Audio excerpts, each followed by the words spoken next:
मेरी बीवी मेरी माँ की तरह बहुत कट्टर मजहबी है। जब मौलवी साहब मुझसे कह रहे थे कि उसको अपने साथ जन्नत ले जाना है तो मैंने बताया कि वो तो बहुत कट्टर हिंदू है। जिस रोज गोश्त खाकर आता हूँ घर में घुसना मुश्किल कर देती है। न जाने उसको कैसे खुशबू आ जाती है। रात को 12:45 पर घर पहुँचा। महारानी जी गुस्से में भरी बैठी थी। धक्के देने लगी, बार बार गालियाँ दी। 25 साल का अदब भूल गई।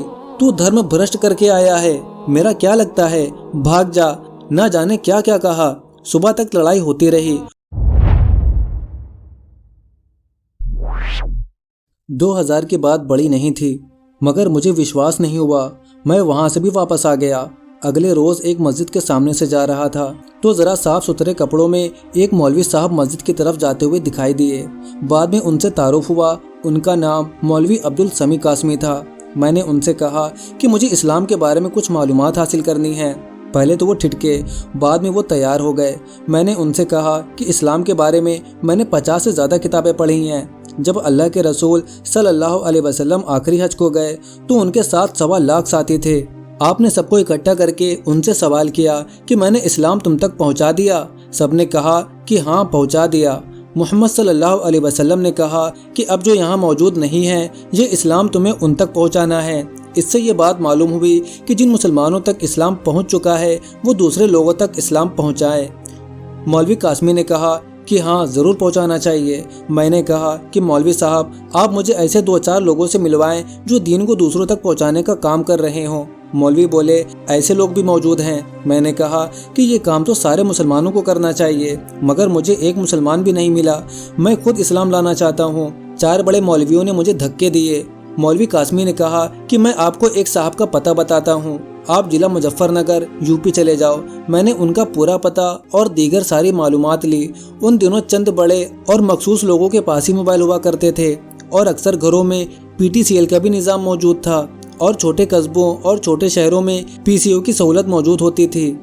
मैंने उनका नंबर लेना चाहा तो उन्होंने कहा कि फील्ड पर मालूम करके देता हूँ। नागलोई दिल्ली के किसी मौलवी साहब को उन्होंने फ़ोन किया और मौलवी मोहम्मद कलीम सिद्दीकी साहब को फ़ोन नंबर मिलाया। मौलवी साहब दिल्ली से फलत जा रहे थे। मौलवी कासमी ने कहा कि हमारे एक चौधरी साहब इस्लाम कबूल करना चाहते हैं। मौलवी साहब ने कहा कि उनको आज शाम तक फलत भेज दें। मैंने कहा फ़ोन पर मुझसे बात करवा दो। उन्होंने मुझे फ़ोन दे दिया। मैंने बात की। मौलवी साहब ने कहा कि आप जब भी आएँ हमारे मेहमान, बल्कि हमारे मौजूद मेहमान होंगे। मैं खिदमत के लिए हर समय हाजिर हूँ। मैंने कहा बहुत बहुत शुक्रिया। मुझे बड़ा अजीब लगा, एक आदमी 100-150 किलोमीटर दूर से ऐसा स्वागत कर रहा है। मुझे तो एक मिनट गुजरता मुश्किल हो रहा था। मैं उसी रोज 27 सितंबर 2004 के दिन सूरज चुभने तक फलत पहुंच गया। मौलवी साहब नमाज पढ़ने गए थे। मैं बैठक में कुर्सी पर बैठ गया। मौलवी साहब आए तो मैंने मुलाकात की। मौलवी साहब बहुत खुशी से मिले। उनके यहाँ बाहर के कुछ मेहमान आए हुए थे जो मकान के ऊपर वाले कमरे में ठहरे हुए थे। थोड़ी देर में मौलवी साहब ने मुझे भी वहीं बुला लिया। मुझसे प्यार से सवाल किया कि मेरे लिए सेवा। मैंने कहा मैं मुसलमान होना चाहता हूँ। मौलवी साहब ने कहा कि बहुत मुबारक हो। जो सांस अंदर चला गया उसके बाहर आने का इत्मीनान नहीं, और जो बाहर गया उसके अंदर जाने का भरोसा नहीं। असल में तो ईमान दिल के विश्वास यानी यकीन का नाम है। आपने इरादा कर लिया, दिल से तय कर लिया कि मुझे मुसलमान होना है तो ये काफ़ी है। मगर इस संसार में हम लोग दिल के हाल को जान नहीं सकते, इसलिए ज़ुबान से भी कलमा पढ़ना पड़ता है। आप जल्दी से इस 2 लाइन को कलमा कहते हैं, पढ़ लीजिए। मैंने कहा कि मुझे एक बात पहले बताइए कि मुसलमान होकर मुझे बीवी को छोड़ना पड़ेगा। मौलवी साहब ने कहा, साहब आप कैसे मुसलमान होंगे जो आप अपने जीवन साथी शरीके हयात को छोड़ेंगे। आप छोड़ने की बात करते हैं। अगर आप सच्चे दिल से मुसलमान हैं तो आपको अपनी बीवी को भी जन्नत में ले जाने की कोशिश करनी होगी। मुझे खुशी हुई कि चलो ये अच्छे आदमी मिले। मौलवी साहब ने मुझे कलमा पढ़ाया, हिंदी में मतलब कहलवाया और बताया कि 3 बातों का आपको ख्याल करना है। एक ये कि ईमान उस मालिक के लिए कबूल किया है जो दिलों के भेद जानता है। मौलवी साहब ने कहा कि मैं मुसलमान हूँ, लोग मुझे न जाने क्या क्या कहते हैं, मगर मेरा मालिक जानता है कि मैं मुसलमान हूँ या नहीं, और इस्लाम वो है जो दिलों के भेद जानने वालों को कबूल हो जाए। दूसरी बात ये कि इस दुनिया में ईमान की ज़रूरत है, और वो आदमी जो एक मालिक को छोड़कर दूसरे के आगे झुके वो कुत्ते से भी ज़्यादा गया गुजरा है, क्योंकि कुत्ता भी प्यासा अपने मालिक के दर पर पड़ा रहता है। वो आदमी कुत्ते से भी बदतर है जो दर बदर झुके। मगर असल ईमान की ज़रूरत मौत के बाद पड़ेगी। जहाँ हमेशा रहना है तो मौत तक इस ईमान को बचा कर ले जाना है। तीसरी सबसे ज़रूरी बात ये कि ये ईमान हमारी आपकी मलकियत नहीं है, बल्कि हमारे पास हर उस इंसान की अमानत है जिस तक हम इसे पहुंचा सकते हैं। अब अगर मालिक ने हमें रास्ता दिखाया है तो हमें सारे ख़ानदान दोस्तों तक इस सच्चाई को पहुंचाने की जिम्मेदारी अदा करनी है। मैंने कहा, मौलवी साहब आप सच कहते हैं, मैं असल में खौफ और लालच में मुसलमान हो रहा हूँ। मरने के बाद क्या होगा, दोज़ख का खटका और जन्नत की कुंजी, इन किताबों में मैंने जो कुछ पढ़ा फिल्म की तरह मेरे दिलो दिमाग में घूमता रहता है। मुझे ख्याल होता है कि तूने इतने जुल्म किए, मौत के बाद क्या होगा। अब मैं आपके सामने अहद करता हूँ कि इस्लाम में मालिक ने जिन कामों से रोका है पूरी जान लगाकर उन कामों से बचने की कोशिश करूँगा ताकि मेरे मालिक के सामने जाने का मेरा मुंह हो जाए।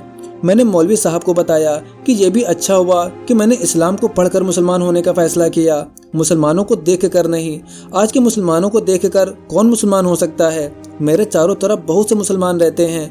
हमारा एक किराएदार है जिसका नाम सैयद गुलाम हैदर है, नमाज भी नहीं पढ़ता।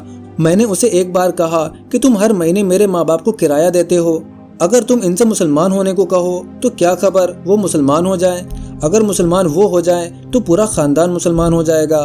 वो बोले, तुम्हारे बाबा इलाके के प्रधान हैं, अगर मैंने उनसे कह दिया तो वो हमारा जीना मुश्किल कर देंगे। मैंने कहा, तुम अल्लाह से नहीं डरते, मेरे बाबा से डरते हो, इसलिए काबे का फोटो हटाकर मेरे बाबा का फोटो लगाओ।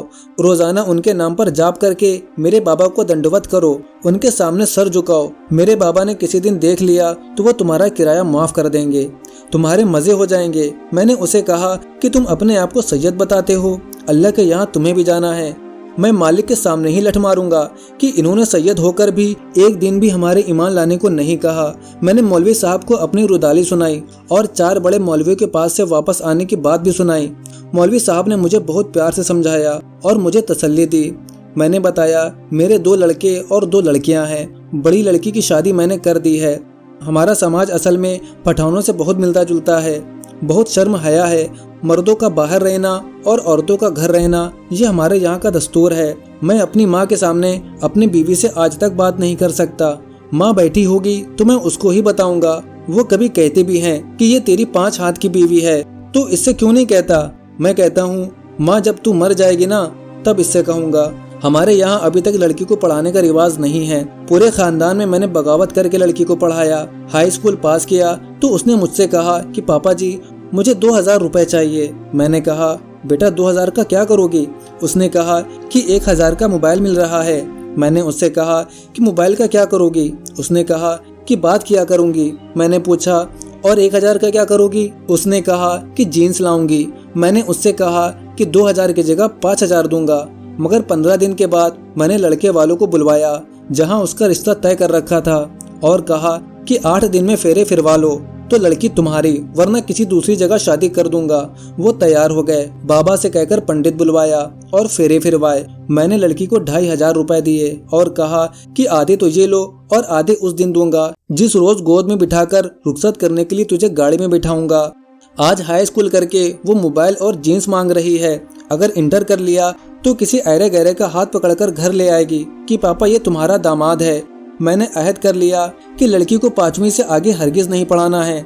ये बात मैंने मौलवी साहब से भी कही थी। उन्होंने कहा कि ये सोच ठीक नहीं है। अब तुम मुसलमान हो गए हो, तुमको इस्लाम की हर बात मानना होगी। इस्लाम ने तालीम हासिल करने को फर्ज कहा है और लड़का लड़की दोनों को पढ़ाना जरूरी है, मगर शर्त यह है कि इस्लामी माहौल और तरबियत में तालीम होनी चाहिए। मैंने वादा कर लिया। अब मेरा पक्का इरादा है कि अपने तीनों बच्चों को इस्लामी तालीम की जो सबसे बड़ी डिग्री होगी उस तक पढ़ाऊंगा। आगे मालिक के हाथ में है। अब मैंने बिल्कुल इस्लामी उसूलों पर जिंदगी गुजारने का फैसला कर लिया है। जब मैं हिंदू था मैं शराब का बहुत आदी था और लोगों को अपने हाथों से बहुत पिलाई थी, मगर जब से मैंने कलमा पढ़ा अब जिंदगी भर ना पीनी है और ना पिलानी और ना पीने वालों के पास बैठना है। अब तो मुझे शराब का ख्याल भी नहीं आता और मालिक का करम है कि किसी दोस्त ने भी मेरे सामने नहीं पी। हालांकि किसी को मालूम भी नहीं कि मैंने शराब छोड़ दी है या इस्लाम कबूल कर लिया है। मेरी बीवी मेरी माँ की तरह बहुत कट्टर मजहबी है।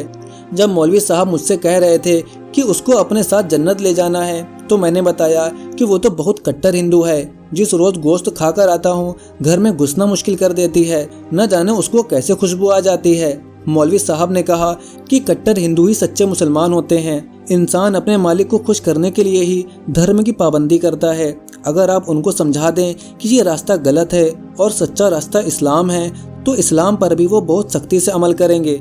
मैंने फलद में मौलवी साहब के भांजे के मोबाइल से उनको बता दिया कि मैं मुसलमान हो गया हूँ, तो वो बहुत नाराज हुई। मैंने ये कहकर बात बंद कर दी कि मैं दूसरे के मोबाइल से फ़ोन कर रहा हूँ। अगले रोज़ सुबह मेरे मुकदमे की तारीख थी। मुझे सुबह वकील से भी मिलना था, इसलिए रात को मौलवी साहब ने अपनी गाड़ी से कथौली पहुँचा दिया।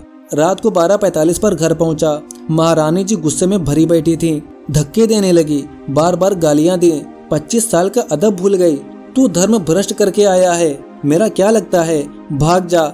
न जाने क्या क्या कहा। सुबह तक लड़ाई होती रही। मौलवी साहब ने बीवी को दावत देने के लिए आखिरी हथियार के तौर पर एक पॉइंट बता दिया था। सुबह होने को हुई तो इस डर से कि दिन निकल आया तो ये सबको बता देगी, इसलिए मैंने उसे आखिरी तीर के तौर पर इस्तेमाल किया। मैंने कहा कि तू असली हिंदू है या नकली। उसने कहा कि असल हूँ, बिल्कुल असली। मैंने कहा अगर असली हिंदू है और मैं इस्लाम की चिता में जल रहा हूँ तो तुझे भी मेरे साथ सती हो जाना चाहिए। तीर निशाने पर लग गया। वो चुप हो गई। देर तक हिचकियों से रोती रही। मैं उसके करीब गया, प्यार किया और दुख सुख और जीवन मरण, जिंदगी और मौत के साथ देने के वादों की दुहाई देकर मुसलमान होने के लिए कहा। वो तैयार हो गई। टूटा फूटा कलमा पढ़ाया और सुबह फजर की नमाज हम दोनों ने साथ में पढ़ी। बीवी के मुसलमान होने की अपने मुसलमान होने से ज्यादा खुशी हुई। मुझे मौलवी साहब की हर बात सच्ची लगने लगी। उन्होंने कहा था कि बीवी को छोड़ने का क्या मतलब, उसको तो जन्नत में साथ ले जाना है। हमारे इलाके में एक मौलवी साहब मस्जिद में इमाम हैं। मैं रोजाना रात को उनके पास जाता हूँ। मुझे जमात में जाना है, मगर मुकदमों की तारीखों की वजह से अभी मजबूर हूँ। मेरी अपनी बड़ी लड़की और दामाद को भी मरने के बाद क्या होगा, और आपकी अमानत आपकी सेवा में और कुरान पाक पढ़ने के लिए दिया। मुझे मुसलमानों से सिर्फ ये कहना है कि ये दीन जब अमानत है, जैसे कि मौलवी साहब ने आपकी अमानत आपकी सेवा में इस किताब में लिखा है, तो इसे सारी दुनिया तक पहुंचाना चाहिए। आज के दौर में इस्लाम पहुंचाना बहुत मुश्किल है। मैं जाट कौम की साइकोलॉजी अच्छी तरह जानता हूँ। जाट अपने ज़मीर से बहुत डरता है। अगर मरने के बाद क्या होगा और दोज़ख का खटका हिंदी में तर्जुमा करके जाटों में पहुंचाया जाए और कुरान मजीद में जन्नत और दोज़ख का जो जिक्र है उनको सुनाया जाए, तो जाट सारे के सारे मुसलमान हो जाएंगे। इससे ज़्यादा ज़रूरी बात यह है कि जब दीन अमानत है और मालिक के सामने हिसाब देना है, तो इसका भी हिसाब होगा कि इसको पहुंचाया या नहीं। इसलिए दीन को दूसरों तक पहुंचाना न सिर्फ ये कि दूसरों के लिए ज़रूरी है, मरने के बाद के सवाल जवाब से बचने के लिए खुद मुसलमानों के लिए ज़रूरी है। दोस्तों, आपको आज की ये वीडियो कैसी लगी हमें कमेंट करके ज़रूर बताएं। और अगर आपको इसी तरह की न्यू मुस्लिम की स्टोरीज देखना पसंद है तो हमारा चैनल राह जन्नत ऑफिशियल को सब्सक्राइब कर दें और बेल आइकन को भी दबा दें।